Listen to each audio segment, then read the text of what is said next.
We begin with news just coming in. A United States judge has dismissed the case against former President Donald Trump, accusing him of illegally holding onto classified documents after leaving office. This, another major legal victory for Trump as he seeks to return to the White House.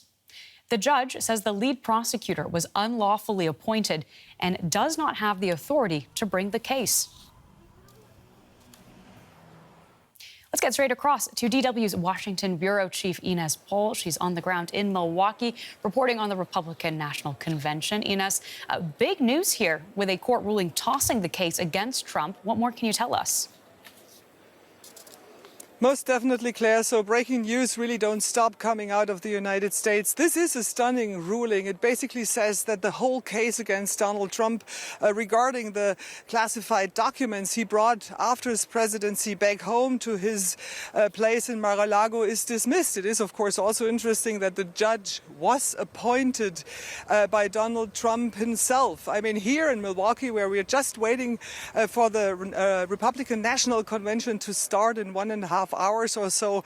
This decision, of course, goes down very well. Many of the Trump supporters already told us yesterday and now telling us today that they never believed that Donald Trump should have been brought to court in the first place. So a big celebration here just hours before the convention starts. So supporters will see this as vindication. Of course, all eyes now on what we will hear from Trump himself at the RNC after that attempt on his life over the weekend. Can you tell us a little bit of what we can expect in the days ahead? So there's another breaking news just coming out. Donald Trump just announced that he's going to announce his VP, his vice president, tomorrow. So he definitely will appear here himself. And this is the first time, probably, if he doesn't appear today, we don't really know that, the first time after this assassination attempt, and all eyes are, of course, on him. How does he look? How does he feel? But also, how does he address his supporters? You just mentioned it, Claire. Both President Biden and the former President Donald Trump, as for now, try to calm down the mood here in this country, hoping that nothing else, no other violence will come up here in this country, which is so divided and the public discourse is so toxic. So that will be very interesting how Donald Trump will approach his supporters here in Milwaukee.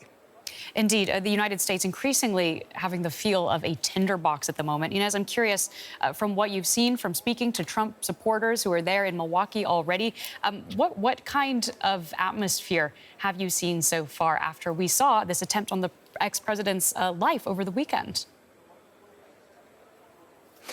You know, Claire, so there are two things which really struck me. First of all, that many of those we talked to are saying we need to unify again. It wasn't like, as you sometimes experience at Trump rallies, like this anger and hate. Quite the opposite. Many said this was an attempt not against a former president or a running president, a presidential candidate. This was an attempted assassination against an American. So people were actually pretty calm and still a little shocked, but they definitely unite behind their candidate. And what I also found very interesting, and that's different from the last two presidential campaigns, which I also covered for DW, international topics are playing really a bigger role here. Many people talk to us about Ukraine, saying that with the Donald Trump in the White House, Vladimir Putin would have never dared to attack Ukraine. And they, of course, are also talking of Israel. So it's really a very different setup this time at this presidential campaign or this presidential race in 2024. Yeah, fascinating to hear foreign policy increasingly front and center. Thank you so much for your reporting. That is DW's Washington bureau chief, Ines Pohl, at the Republican National Convention in Milwaukee.